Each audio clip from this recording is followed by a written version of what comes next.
srečno, zdravo in veselo, bom rekel, ta popoldan. Na koncu si bomo pa zaželeli še srečno in veselo novo leto, tako kot se spodobi.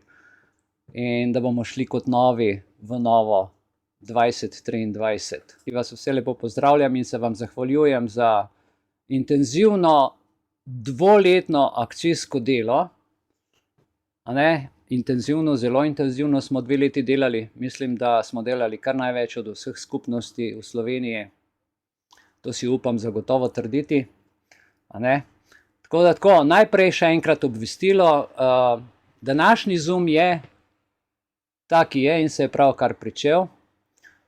V januarju se pa vidimo 7. januarja po starem urniku od 18. ure naprej, kar sem vam v vabilu tudi povedal.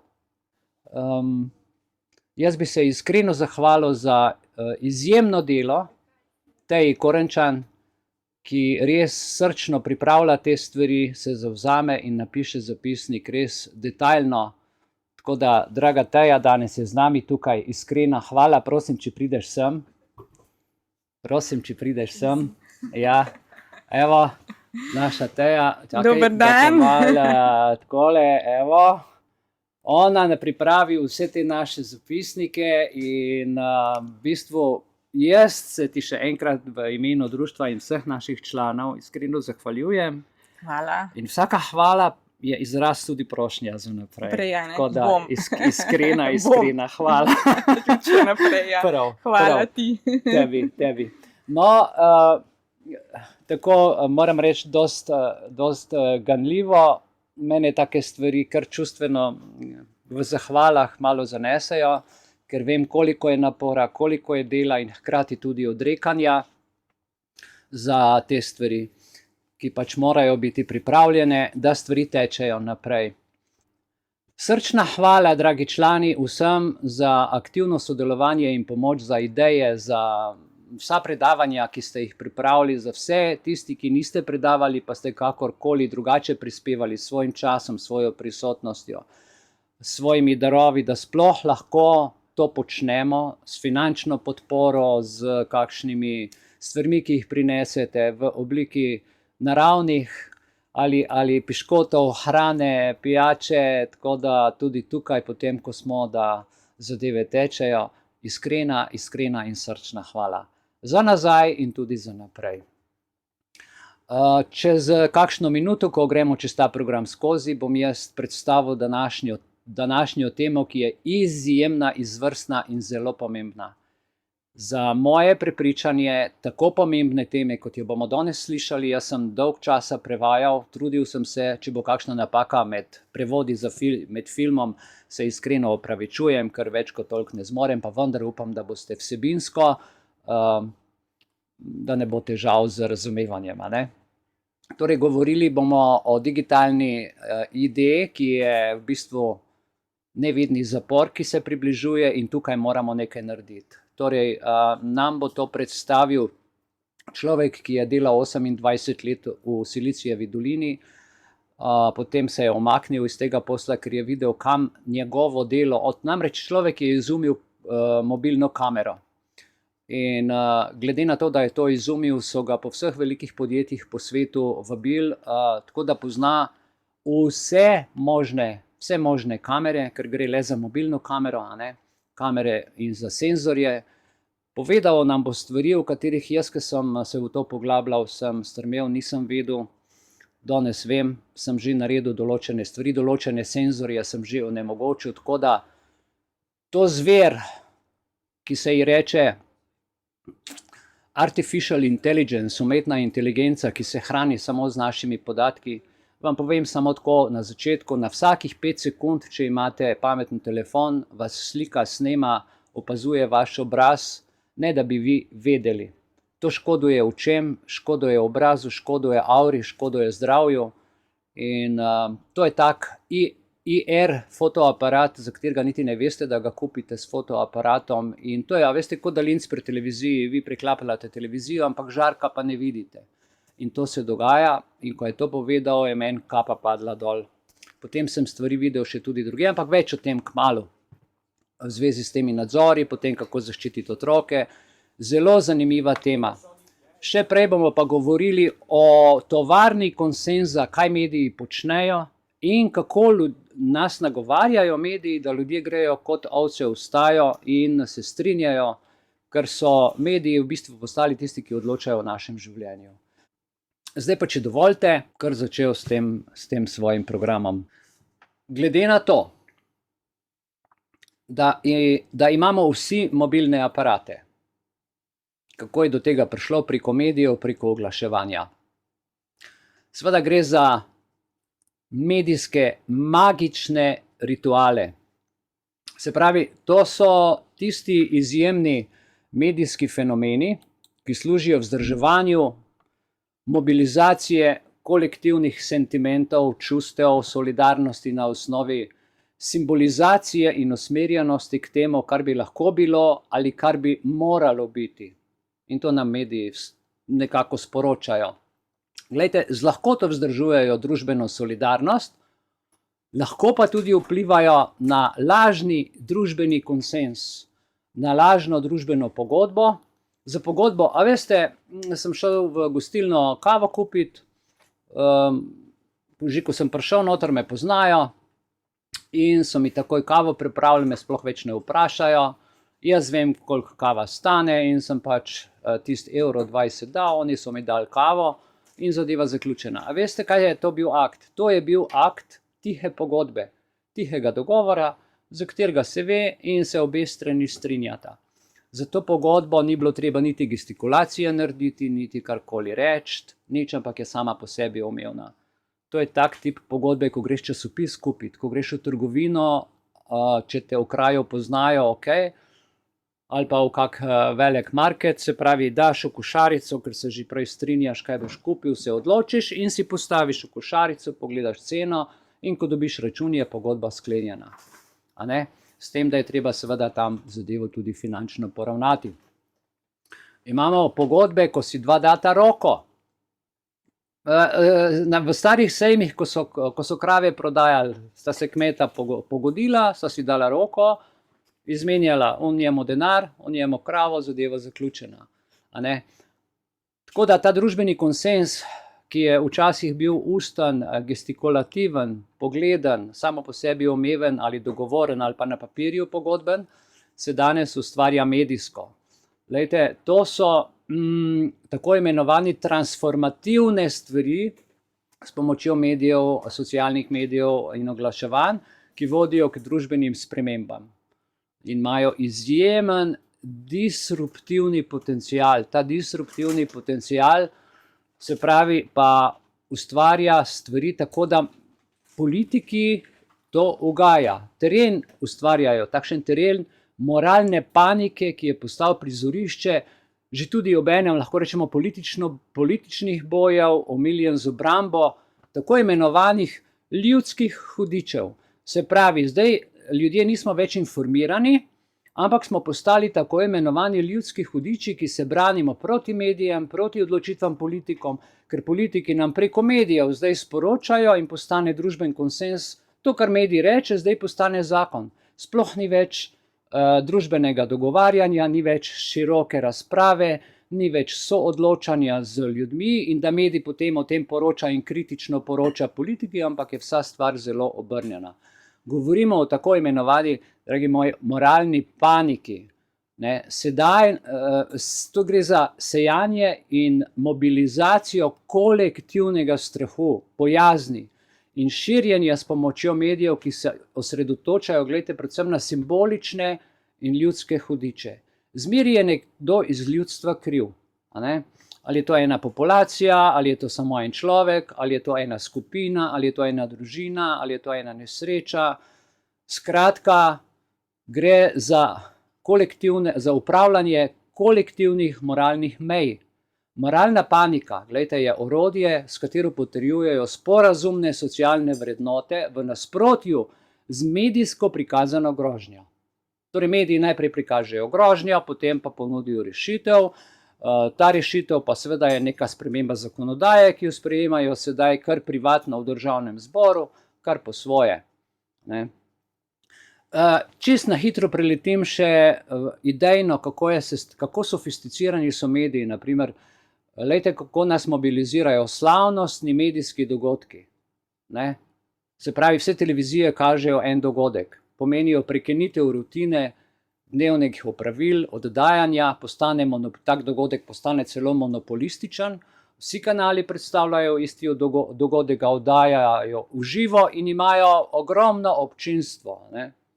Lahko združujejo ljudi in pripomorejo k obnovi lojalnosti družbe na eni strani, kar bi morala biti naloga, in kritizirati politiko in odločitve, ki vplivajo na vse nas. Po drugi strani pa lahko ustvarjajo konfliktne medijske dogodke, ki razdelijo skupnost na dva pola. Ne? V Sloveniji je to zelo očitno. Ni dneva, da se ne piše levi in desni, rdeči in črni, plavi in zeleni in delijo ljudi na dva pola. Ne? Torej se pravi, jaz bom danes zelo skritiziral medijske dogodke, ker v Sloveniji ni kritične ostrine, niti dovoljenja, ker ti naši mediji delujejo kar ex katedra.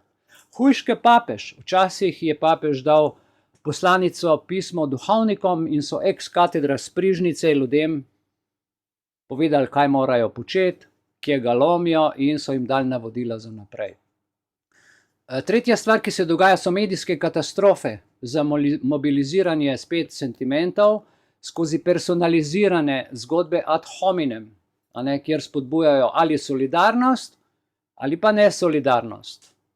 In možnost kritike je ogromna. Nadalje so medijski škandali. Ne vem, če se spomnite Lipe, zaradi 3 punčk, ki so pač tam se znašle in zaradi, kot se je izkazalo, da je bilo vse skupaj umetno inscenirano, se je to prenesla potem sprememba zakonodaje v družbo za več varnosti, in po tisti zakonodaji so varnostne službe kar cvetele. Zato ni čudno, dragi moji, ker se je po tistem dogodku varnost tako spremenila, da so se varnostniki pojavljali prav povsod, in je prišel zakon, da je treba varnostnika povsod imeti, da je bilo 10, 20, 30 podjetij v Sloveniji samo z varnostniki. Sejanje strahu, nepotrebna služba, nekoristna služba, vsakega je bilo strah, že tisti varnostnik od spredi, ki ti daje občutek, da si kriminalc in te pregleduje, in seveda ne, zdaj, ko je bila korona, se je to vse naprej pripravljalo, tako da vedite, da v politiki in v medijih nobena stvar ni naključna. Samo še to povem, kako se dogajajo te medijski škandali, tako da gre za procesni model. Najprej se pojavi panika, potem to mediji razbobnajo, se vmešavajo, naredijo tako imenovan paniko, in tukaj je problem nadalje vmešavanje medijev v nadaljevanju, ko pripovedujejo, širijo zadevo, delajo se moralne avtoritete, oglasi se cerkev, oglasijo se duhovniki, psihologi, politiki, varuhi človekovih pravic in tako naprej. Potem se oglašajo razni strokovnjaki, varnostni strokovnjaki, psihologi, sociologi, in v 5. točki recimo gre potem za obvladovanje situacije, za 3 ljudi, ki obvladujejo situacijo, in potem gre na zaton te panike, ljudje na to pozabijo, kaj se pa zgodi, zapuščina, kaj pa je? Sprememba zakone, ki vpliva na vse nas. In tako to potem ključe funkcionirajo. Zdaj bi se jaz v zvezi s tem uvodom rad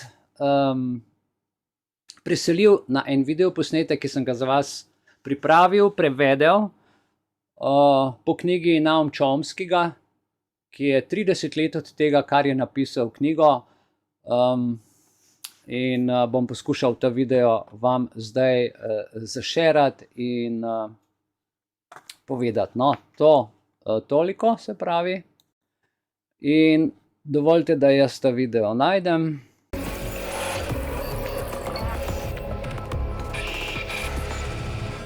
Hello, I'm Richard Gisbert, and you're watching a special edition of The Listening Post. It's been 30 years now since the publication of one of the most influential books ever written about the institution that we cover, the media.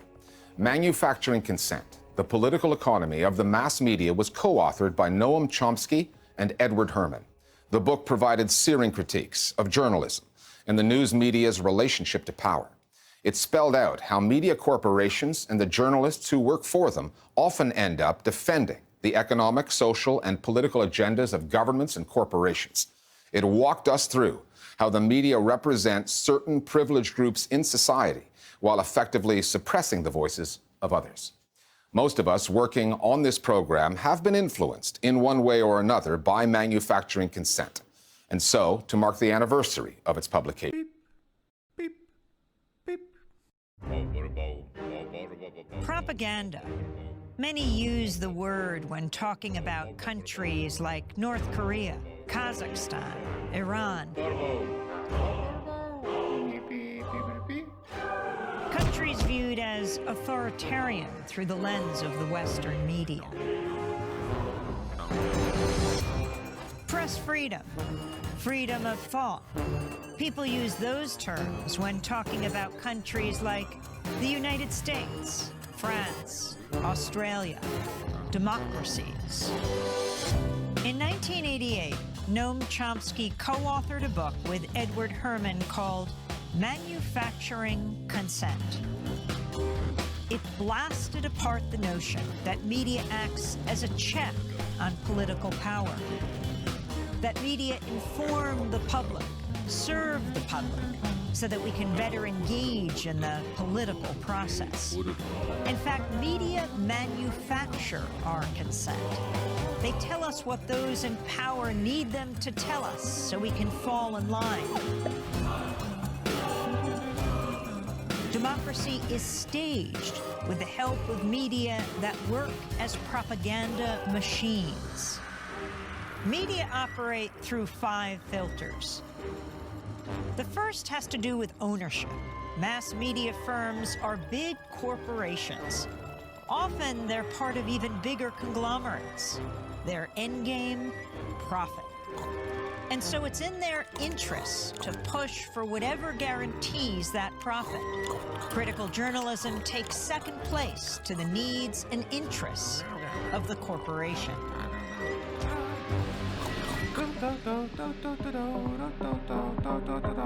The second filter exposes the real role of advertising. Media costs a lot more than consumers will ever pay. So who fills the gap? Advertisers. And what are the advertisers paying for? Audiences.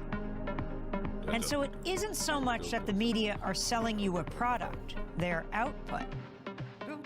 They're also selling advertisers a product, you. How does the establishment manage the media? That's the third filter. Journalism cannot be a check on power because the very system encourages complicity. Governments, corporations, big institutions know how to play the media game. They know how to influence the news narrative. They feed media scoops, official accounts, interviews with the experts. They make themselves crucial to the process of journalism. So those in power and those who report on them are in bed with each other. If you want to challenge power, you'll be pushed to the margins. Your name won't be down. You won't be getting in. You've lost your access. You've lost the story. When the media, journalists, whistleblowers, sources, stray away from the consensus, they get flat. That's the fourth filter. When the story is inconvenient for the powers that be, you'll see the flak machine in action, discrediting sources, trashing stories, and diverting the conversation.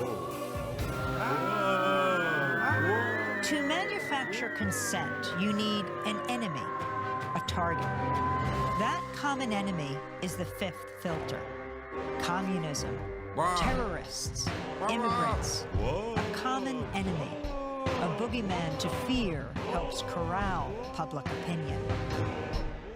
5 filters, one big media theory.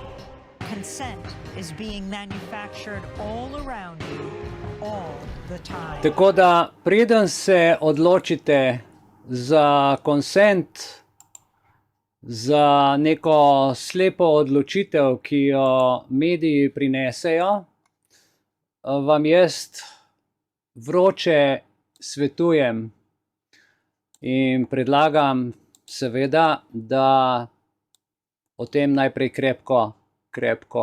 krepko premislite. Torej gre za tovarno konsenza. Gre za nekaj, čemur smo priča in občutimo tudi v društvu. In če zgodba se ne ujema z medijsko pripovedjo, ti jo ukinijo. Ne moreš javno nastopati, pa ne samo to. Kakor veste, so nam ukinili kompleten YouTube kanal z 400 videoposnetki, tako da naša zgodba ne more več biti pripovedovana, pa vendar je. Zaradi tega, ker smo v društvu naredili rezervni kanal in vsi videoposnetki so trenutno na Odyssey dostopni v blockchainu, kamor pa pač ti ljudje ne morejo več posegati.